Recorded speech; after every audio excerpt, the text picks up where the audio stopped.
यह कल्पना करना भी बहुत मुश्किल है कि ब्रह्मांड कितना बड़ा हो सकता है। पहले वैज्ञानिक सोचते थे कि ब्रह्मांड हमेशा से ही ऐसा रहा होगा, लेकिन संभवतः ऐसा नहीं था। रात के समय खुले आसमान में ये टिमटिमाते तारे, जो पूरे आकाश में मोतियों की तरह बिखरे हुए हैं, ये मानव को शुरू से ही आकर्षित करते आए हैं। इस ब्रह्मांड में फैली अरबों आकाशगंगाएं और उनमें बिखरे असंख्य पिंडों का ये विशाल ब्रह्मांड हमेशा से ऐसा नहीं था। इस विशाल और रहस्य से भरपूर ब्रह्मांड का जन्म एक रोमांचकारी और रहस्यमय घटना बिग बैंग से हुआ था। शुरुआत से ही मनुष्य ने अपनी कल्पना शक्ति और विज्ञान की सहायता से इसके रहस्यों को जानने की कोशिश की है। कभी मनुष्य को लगता था कि ये भगवान ने बनाया है, इसे भगवान अपनी मर्जी से चलाता है और पूरे ब्रह्मांड पर शासन करता है। आकाश में बिखरे अनगिनत तारों को देखकर लगता है कि ये ब्रह्मांड अनंत है, इसका कोई अंत नहीं है। जब विज्ञान अपनी शुरुआती अवस्था में था, तब लगता था कि न तो कभी इस ब्रह्मांड का जन्म हुआ था और न ही आने वाले समय में कभी ये खत्म होगा। और ना तो सूर्य से बड़ा कोई और तारा हो सकता है और ना ही इसकी रोशनी कभी खत्म होगी। सूरज हमेशा से ऐसा था और आगे भी हमेशा ही रहने वाला है। लेकिन जैसे जैसे विज्ञान ने अपने पंख खोलने शुरू किए, खुलने वाले रहस्यों ने मानव की प्राचीन सभी धारणाओं को तोड़ दिया और इसके प्रति और जिज्ञासा जगा दी। इस अनंत से लगने वाले ब्रह्मांड का जन्म एक छोटे से पॉइंट से हुआ है। अगर मैं ये कहूँ कि उस छोटे से पॉइंट में हुए विस्फोट यानी बिग बैंग से ही इस अनंत तक फैले अनगिनत तारों से भरे आकाश का जन्म हुआ है, तो आप मेरी बातों पर यकीन नहीं करेंगे। लेकिन विज्ञान यही मानता है। ब्रह्मांड के जन्म से पहले कुछ भी अस्तित्व में नहीं था। ना ही स्पेस था और ना ही समय था, ना जीवन था और ना ही जीवन की ये सारी संभावनाएं थी। ब्रह्मांड के जन्म से पहले 100 अरब आकाशगंगाएं और हर एक आकाशगंगा में फैले 100 अरब तारे एक ही पॉइंट में थे। इस पॉइंट का आकार परमाणु से भी छोटा था। इस पॉइंट में अनंत ऊर्जा समाहित थी। लेकिन वैज्ञानिक आज तक इस बात का पता नहीं लगा पाए हैं कि उस पॉइंट में ऐसा क्या हुआ था कि ये विशाल ब्रह्मांड अस्तित्व में आया। उस छोटे से पॉइंट से क्या टकराया, या फिर वो छोटा सा पॉइंट किस चीज़ से टकराया कि उसमें एक बड़ा विस्फोट यानी बिग बैंग हो गया और पलक झपकते ही ये विशाल ब्रह्मांड अस्तित्व में आया। वैसे कुछ वैज्ञानिकों को लगता है कि इस छोटे से पॉइंट में ऊर्जा को बांधे रखने के लिए ब्रह्मांड के जन्म से पहले इस पर कोई ताकत काम कर रही थी। उस समय ना तो समय था और ना ही स्पेस। जैसे ही उस ताकत का कंट्रोल इस पॉइंट पर कम हुआ, वैसे ही समय की गांठ खुलते ही छोटा सा पॉइंट फैलने लगा और देखते ही देखते सेकंड के कुछ ही पल में उस पॉइंट के अंदर भरी हुई ऊर्जा और मैटर का फैलाव इस पूरे ब्रह्मांड में फैल गया। ये सब इतनी तेज़ी के साथ हुआ कि हमारे समय की माप काफ़ी छोटी पड़ जाती है। विज्ञान के नियम टूटने लगते हैं और किसी भी चीज़ के अस्तित्व पर प्रश्न चिन्ह लग जाते हैं। हम सभी अपनी दैनिक गतिविधियों को समय के हिस्सों में, सेकंडों में और घंटों में बांटते हैं, लेकिन ब्रह्मांड के निर्माण और उसके फैलाव के लिए ये समय सीमा काम नहीं आती। क्योंकि अगर हम इस ब्रह्मांड के फैलाव का समय देखें तो ये सेकंड के 1 अरबवें हिस्से में ही इतना फैल गया जितना ये 13 अरब 80 करोड़ सालों में भी नहीं फैला। ब्रह्मांड के जन्म के समय ये प्रकाश की गति से भी तेज फैला। तो क्या आइंस्टीन का सिद्धांत गलत था कि इस ब्रह्मांड में कोई भी चीज़ प्रकाश की गति से तेज नहीं चल सकती? क्या फिजिक्स के नियम टूट गए थे? तो इसका जवाब ये है कि समय की इस रूप और ब्रह्मांड के जन्म के फैलाव के बीच समय को मापने की इकाई फ्लाइंग टाइम कहते हैं। बिग बैंग के बाद ऐसा लगा कि जैसे ब्रह्मांड हर जगह अचानक से पैदा हो गया हो। पूरा ब्रह्मांड शुद्ध ऊर्जा से भर गया और ब्रह्मांड के जन्म से पहले पॉइंट में उपस्थित शक्तियाँ जम गई हों और नई नई रूप में सामने आने लगी। ये बिल्कुल ऐसा था जैसे पानी की भाप तरल में बदल जाती है, इसके बाद तरल पानी ठोस बर्फ में बदल जाता है। ब्रह्मांड के फैलने के बाद शक्तियों के जम जाने की घटनाओं ने इस ब्रह्मांड के निर्माण में सबसे जरूरी ताकत ग्रेविटी का जन्म हुआ। इस ग्रेविटी के कारण ही पूरे ब्रह्मांड में फैली सभी चीज़ें एक दूसरे के साथ जुड़ गई और हमारा सौरमंडल इसी ग्रेविटी के बलबूते अपने पथ पर चलायमान है। और तो और जीवन की संभावना भी इसी ग्रेविटी के कारण ही पनपी है। इसी ग्रेविटी के कारण ब्रह्मांड में यहाँ वहाँ फैला ऊर्जा का यह अनंत भंडार पास पास आने लगा और फिर शुरू हुआ ब्रह्मांड में निर्माण का सिलसिला। ये सब इतनी तेजी से हुआ कि अभी तक एक सेकंड भी पूरी नहीं हुई। समय के बहुत ही छोटे छोटे हिस्सों में ये निर्माण प्रक्रिया शुरू हो रही थी। ये इतनी परफेक्शन के साथ शुरू हुई कि इनके जन्म लेने वाली ग्रेविटी का मान निर्माण के लिए न तो ज़्यादा था और न ही कम।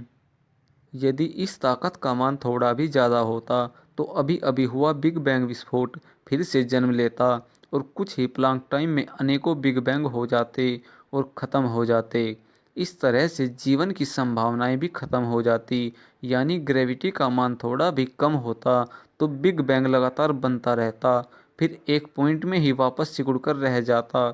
हर पल नया बिग बैंग पनपता और कुछ ही प्लांक टाइम में फिर से पॉइंट बन जाता। तो ऐसे में लगातार ये प्रक्रिया चलती रहती और ब्रह्मांड लगातार ठंडा होते होते अनंत में ख़त्म हो जाता और एक बार फिर जीवन की संभावनाएं ख़त्म हो जाती। ये ब्रह्मांड बनता, फैलता, बिखरता रहता। ग्रेविटी के जन्म के बाद ब्रह्मांड का तापमान तेजी से कम होने लगा। अभी भी जीवन की संभावनाओं के लिए जरूरी एटम्स का जन्म नहीं हुआ था। इसके लिए न्यूक्लियर फोर्स की आवश्यकता हुई। यदि यह न्यूक्लियर फोर्स नहीं होता तो एटम्स के न्यूक्लियर बिखर जाते और ब्रह्मांड में डीएनए जैसी संरचना नहीं बन पाती। प्लांक टाइम के 1 करोड़वें हिस्से में ब्रह्मांड का तापमान काफ़ी कम हो गया था और इस समय नई ताकत स्ट्रोंग फोर्स का जन्म हुआ। इसी के साथ ब्रह्मांड में निर्माण की प्रक्रिया शुरू होने लगी और ब्रह्मांड का एक हिस्सा तेजी के साथ फैलने लगा। ब्रह्मांड इन्फ्लेशन की प्रक्रिया से गुजरने लगा। इसका वॉल्यूम 10 की घात 19 की स्पीड से फैलने लगा और इसको हम इस तरह से समझ सकते हैं कि किसी रेत के कण का आकार फैलते हुए हमारे सौरमंडल के आकार से भी बड़ा हो जाए। इसके फैलने की गति बहुत तेज थी। ये गति प्रकाश की गति से भी बहुत बहुत ही ज़्यादा थी। इसका मतलब तो ये हुआ कि इसने आइंस्टीन के प्रकाश की गति के नियम को तोड़ दिया। आइंस्टीन की स्पेशल थ्योरी ऑफ रिलेटिविटी कहती है कि इस ब्रह्मांड में किसी भी वस्तु की गति प्रकाश की गति से तेज नहीं हो सकती। परंतु इससे हमें लगता है कि इन्फ्लेशन की प्रक्रिया से गुजरते समय ब्रह्मांड ने आइंस्टीन के प्रकाश की गति के नियम को तोड़ दिया। लेकिन विज्ञान कहता है कि इस प्रक्रिया में कोई सिद्धांत नहीं टूटा, क्योंकि इन्फ्लेशन की इस उथल पुथल भरे समय के दौरान सभी चीज़ें अपनी अपनी जगह पर थी, लेकिन इनके बीच का स्पेस तेज़ी से बढ़ रहा था। ये इतनी तेजी से बढ़ने लगा कि जैसे प्रकाश की गति से भी तेज हो। बिग बैंग के समय चारों तरफ फैले पदार्थ का वॉल्यूम 10 की घात के रूप में तेजी से फैल रहा था। इन्फ्लेशन से ब्रह्मांड में हर दिशा में चारों ओर समान रूप से समान संख्या में अलग अलग गैलेक्सीज को बिखेर दिया।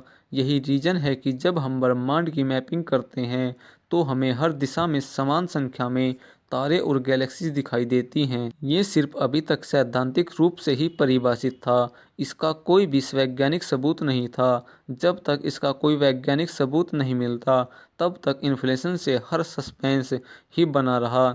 इन्फ्लेशन है या नहीं, इसकी जानकारी ने हमें ब्रह्मांड के जन्म के शुरुआती पहले सेकंड में झांकना होगा।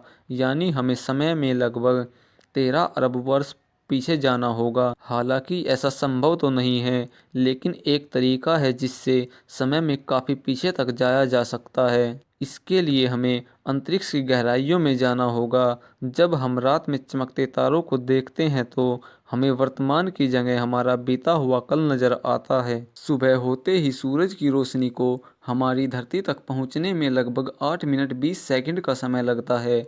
इसका मतलब है कि सूरज हमसे 8 मिनट की प्रकाश दूरी पर स्थित है। इसका अर्थ है कि यदि सूरज अभी ख़त्म हो जाए तो हमें इसका पता 8 मिनट 20 सेकंड के बाद चलेगा। हम सूरज की जो वर्तमान में पिक्चर देख रहे हैं वो 8 मिनट 20 सेकंड पुरानी है। इसी तरह से यदि हम किसी सुपरनोवा के स्लेटर विस्फोट की तस्वीर देखते हैं तो वो 1,67,000 वर्ष पुरानी है। ये वो समय है जब पहली बार मनुष्य ने जन्म लिया था, क्योंकि सुपरनोवा स्लेटर का विस्फोट पृथ्वी से 1,67,000 वर्ष प्रकाश वर्ष की दूरी पर हुआ है। प्रकाश वर्ष का अर्थ है कि प्रकाश के द्वारा एक वर्ष में चली गई दूरी। ये दूरी हमारी धरती के लिए काफ़ी ज़्यादा बड़ी है, लेकिन दूर तक फैले अंतरिक्ष के लिए ये सिर्फ मिलीमीटर या सेंटीमीटर जैसी ही है। हम सभी जानते हैं कि प्रकाश एक सेकंड में लगभग 3 लाख किलोमीटर की दूरी तय करता है, और इस हिसाब से प्रकाश एक साल में लगभग 9.461 ट्रिलियन की दूरी तय करता है। जब हम अंतरिक्ष की ओर ज़्यादा गहराइयों में जाते हैं तो हमें ऐसी गैलेक्सीज भी मिलती हैं जो पृथ्वी से 12-13 अरब प्रकाश वर्ष दूर होती है। यानी हम उस गैलेक्सी की आज की तस्वीर नहीं देख रहे होते, बल्कि हमें उसके जन्म के समय की तस्वीर हमें दिखाई देती है। हो सकता है कि हमें इतनी दूरी पर दिखाई देने वाली चीज़ आज अंतरिक्ष में उपस्थित हो भी या ना भी। ये बिल्कुल किसी साइंस फिक्शन मूवी के सीन जैसा ही लगता है, या फिर कहें कि हमारे पास हमारे अतीत में झांकने की एक और टाइम मशीन है जो हमें ब्रह्मांड के जन्म के बाद की तस्वीर दिखाती है। यहाँ इस दूरी पर हमें बनी हुई गैलेक्सी भी नज़र आती है, लेकिन इन्फ्लेशन है या नहीं, इसके लिए हमें गैलेक्सी के बनने के पहले के समय में जाना होगा, क्योंकि अंतरिक्ष में स्थित हब्बल टेलीस्कोप इतनी ही दूरी तक देख सकती है। हब्बल टेलीस्कोप ने ब्रह्मांड का ऐसा ही इलाका नज़र आता है जहाँ पर तारों और गैलेक्सी के भंडार हैं। लेकिन गैलेक्सी के बनने से पहले और बिग बैंग के समय क्या हुआ, इसके लिए हमें और पीछे जाना होगा। कई बार छोटी छोटी चीज़ें भी ब्रह्मांड के अद्भुत रहस्यों को खोल देती हैं, और इसका जवाब हमें टीवी की स्क्रीन पर नज़र आने वाली झिलमिलाहट में नज़र आता है। सन 1964 में रॉबर्ट विलियमसन और ओर्नो विनजीनियस दोनों ही भौतिक वैज्ञानिकों अंतरिक्ष से आने वाली रेडियो तरंगों को सुन रहे थे। उन्हें हर बार रेडियो तरंगों की आवाज़ के पीछे हैमिंग सुनाई दे रही थी। दोनों ने सोचा कि ऐसा शायद रिसीवर में कोई तकनीकी खराबी के कारण हो रहा है। दोनों वैज्ञानिकों ने रिसीवर को एक बार सही से चेक किया ताकि और ज़्यादा साफ तरीके से ब्रह्मांड से आने वाली रेडियो तरंगों को अच्छे से सुना जा सके। लेकिन हुआ इसके विपरीत। अब रेडियो तरंगों के बीच सुनाई देने वाली हैमिंग बहुत ज़्यादा बढ़ गई थी। दोनों ने इस बात का परीक्षण करके निष्कर्ष निकाला कि ये आवाज़ ब्रह्मांड के जन्म के तुरंत बाद अंतरिक्ष में एक बड़ा आग का गोला बना था, और तब से लेकर आज तक उस आग के गोले की लाइट लगातार ब्रह्मांड में घूम रही है। ब्रह्मांड के जन्म के 13,80,000 साल बाद ब्रह्मांड के चारों तरफ इलेक्ट्रॉन, प्रोटॉन और न्यूट्रॉन ही फैले हुए थे। इस कारण पूरे ब्रह्मांड में भयंकर कोहरा छाया हुआ था। इस कोहरे के बीच जब इलेक्ट्रॉन, प्रोटॉन और न्यूट्रॉन आपस में मिले तो अचानक ही ये कोहरा खत्म हो गया, और तब पहली बार प्रकाश ने गति पकड़ी। तब से लेकर अब तक ये प्रकाश लगातार अंतरिक्ष में आगे बढ़ रहा है।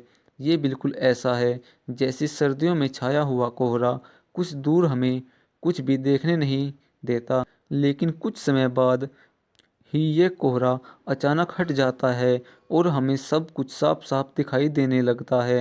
तब दूर से आने वाली रोशनी दूर तक फैली जगह को प्रकाशित कर देती है। इसे कॉस्मोलॉजिस्ट कॉस्मिक माइक्रोवेव बैकग्राउंड कहते हैं। ये कॉस्मिक माइक्रोवेव बैकग्राउंड ब्रह्मांड का नक्शा है जो हमें ब्रह्मांड के जन्म के शुरुआती पलों की जानकारी देता है। मई 2009 में यूरोपियन एजेंसी ने प्लांक नाम के एक सैटेलाइट को सूर्य की कक्षा में स्थापित किया। इसका उपयोग एजेंसी ने अंतरिक्ष के कॉस्मिक माइक्रोवेव बैकग्राउंड का नक्शा लेने में किया। इस सैटेलाइट में सेंसर इतने ज़्यादा सेंसिटिव हैं कि 1 डिग्री तापमान के भी 10 लाखवें हिस्से को भी आसानी से माप सकते हैं।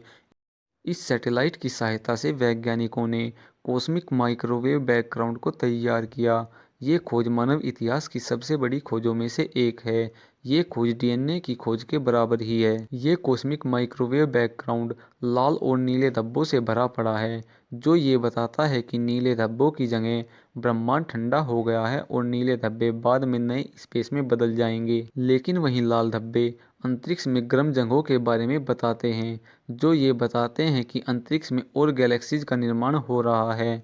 ये लाल धब्बे बीतते समय के साथ नए ब्रह्मांड का निर्माण करेंगे। ये आंकड़े चौंकाने वाले थे और इन्फ्लेशन को साबित करने वाले, लेकिन अभी भी वैज्ञानिकों को इसके लिए एक पुख्ता सबूत की जरूरत थी। वैज्ञानिकों को लगता है कि इन्फ्लेशन के कारण ब्रह्मांड में हुए उथल-पुथल के कारण तरंगों का जन्म हुआ होगा। ये तरंगें समय को खींचती या सिकोड़ती हैं। इन तरंगों को वैज्ञानिकों ने ग्रेविटेशनल वेव नाम दिया। ये बिल्कुल ऐसा है जैसे पानी से भरे तालाब के शांत जल में कोई कंकड़ फेंकने पर पैदा होती तरंगें। ये तरंगें ब्रह्मांड में हुए इन्फ्लेशन के कारण अलग अलग दिशाओं में ब्रह्मांड के अलग अलग गति से फैलने के कारण उत्पन्न हुई हैं। वैज्ञानिकों को लगता है कि इन्फ्लेशन कभी नहीं रुकने वाली प्रक्रिया है और ये प्रक्रिया नए ब्रह्मांड के निर्माण के लिए जिम्मेदार है। वैज्ञानिकों को लगता है कि अंतरिक्ष की जिन गहराइयों से आज तक प्रकाश हम तक नहीं पहुंचा है या फिर भविष्य में भी कभी नहीं पहुंचेगा, ऐसी जगहों पर इन्फ्लेशन हुआ था और आज भी हो सकता है कि वहां इन्फ्लेशन चल रहा हो। मार्च 2014 का दिन वैज्ञानिकों के लिए एक बहुत ही बड़ी खुशखबरी लेकर आया। मार्च 2014 में दक्षिणी ध्रुव पर लगे एक सैटेलाइट ने अंतरिक्ष में फैलने वाली ग्रेविटेशनल वेव को ढूंढ निकाला और इसके आंकड़े काफ़ी चौंकाने वाले थे।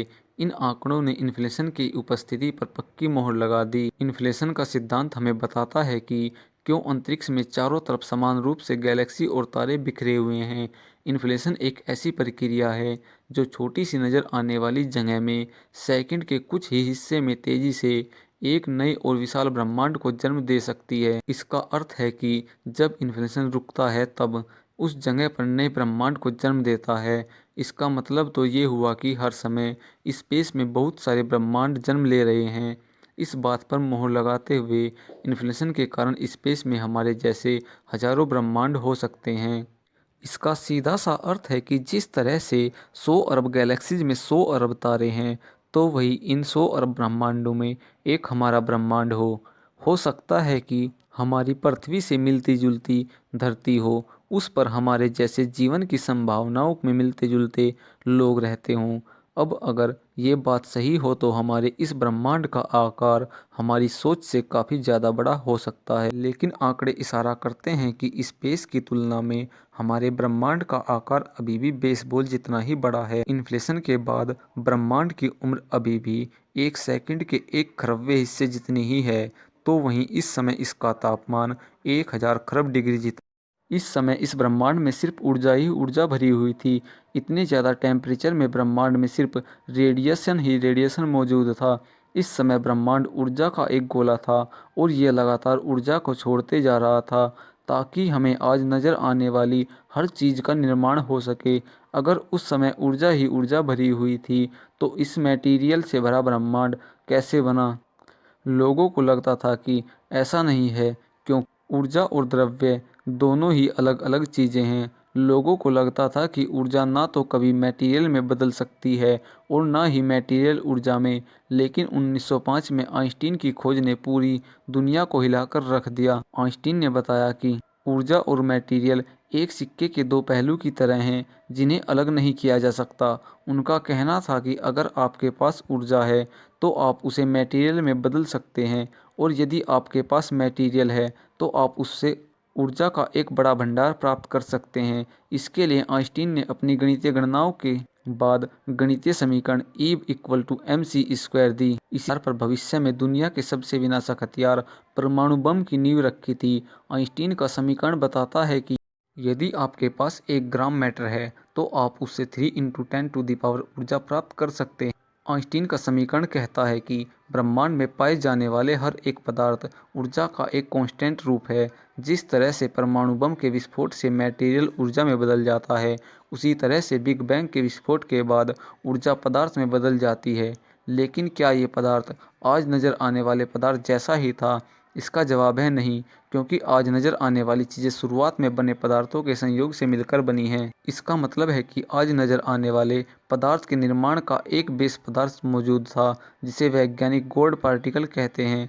विज्ञान के सिद्धांत कही हुई बातों पर नहीं चलते, बल्कि ये तो प्रयोगों के आधार पर प्रमाणित होने से ही चलते हैं।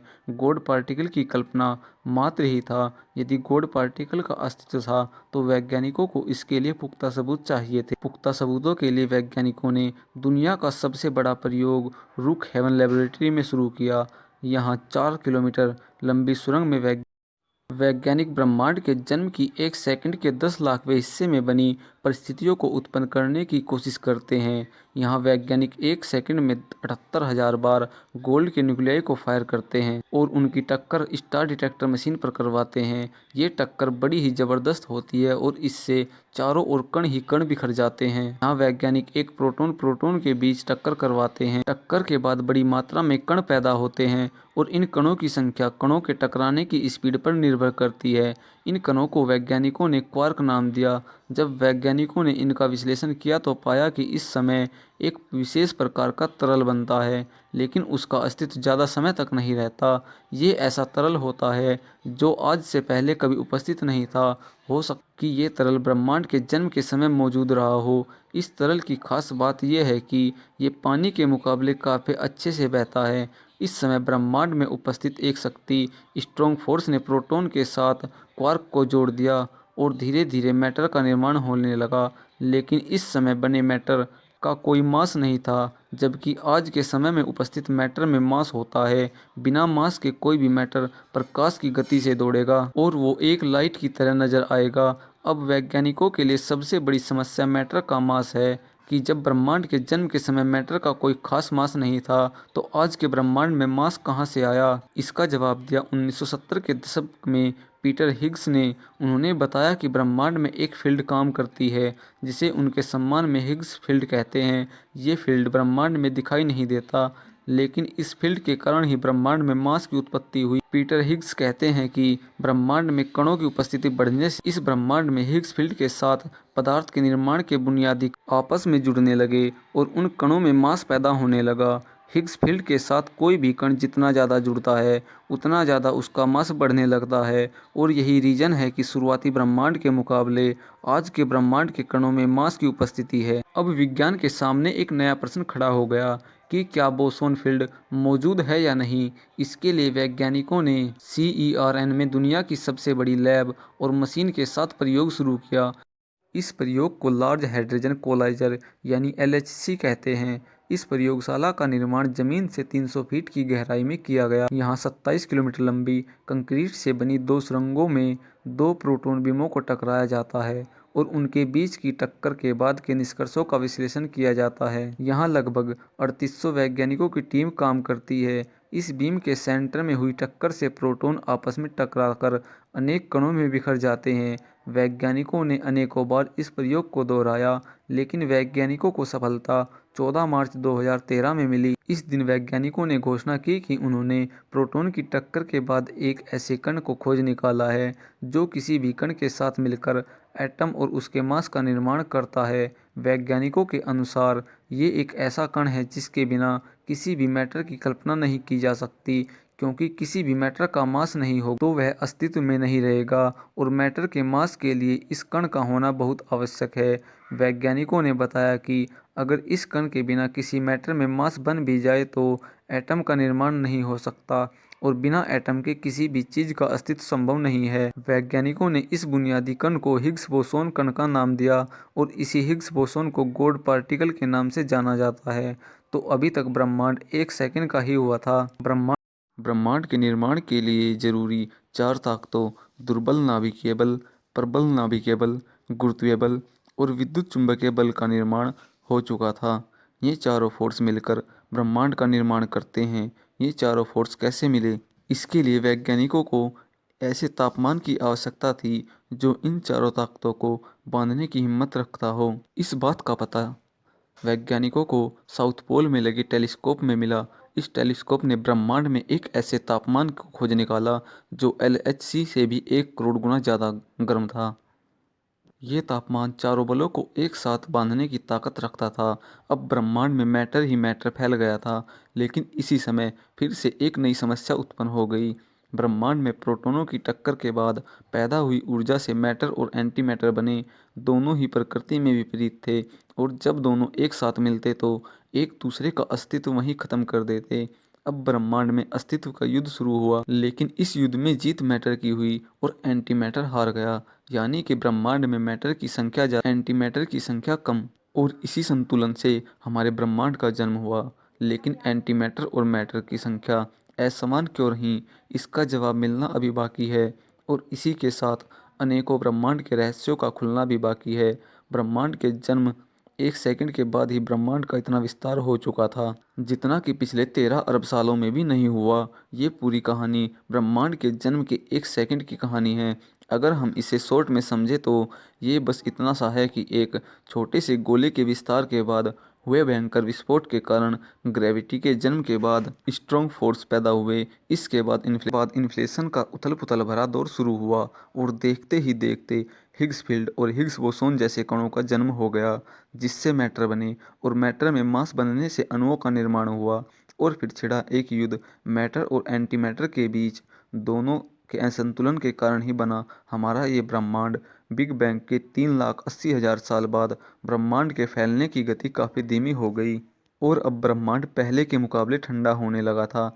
इसके बाद एलिमेंट के बनने का दौर शुरू हुआ, यानी जीवन के पैदा होने की संभावना ने आकार लेना शुरू कर दिया। पहले एलिमेंट से हाइड्रोजन और हीलियम जैसे परमाणु बने, जो लिथियम जैसे परमाणुओं में बदलने लगे। ब्रह्मांड लगातार बनने लगा। बिग बैंग के 100 मिलियन सालों के बाद पहली बार हमारे इस ब्रह्मांड में सुपरनोवा विस्फोट हुआ और इससे पहली बार ब्रह्मांड में तारों का जन्म हुआ।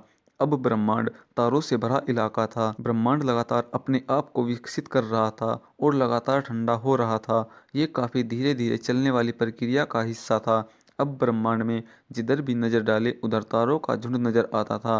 ब्रह्मांड में काम करने वाली 4 ताकतों ने बिग बैंग के 500 मिलियन साल के बाद काफ़ी धीमी प्रक्रिया के बाद गैलेक्सीज का निर्माण करना शुरू किया।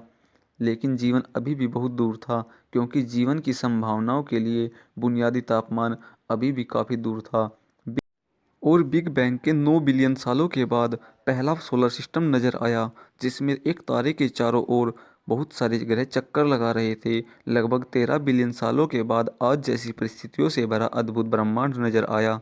जब हम रात में खुले आसमान में नज़र दौड़ाते हैं तो ये हमें बताता है कि इस ब्रह्मांड के अंदर कुछ ऐसा है जो पता लगने पर आपको आश्चर्य से भर देगा और आपको रोमांचित कर देगा। तो ये थी ब्रह्मांड के जन्म की कहानी, जो विनाशक विस्फोट से जन्म लेती है और अतीत में भारी उथल पुथल के बाद आज नजर आने वाली आश्चर्यजनक सुंदर जीवन से भरपूर दुनिया का निर्माण करती है।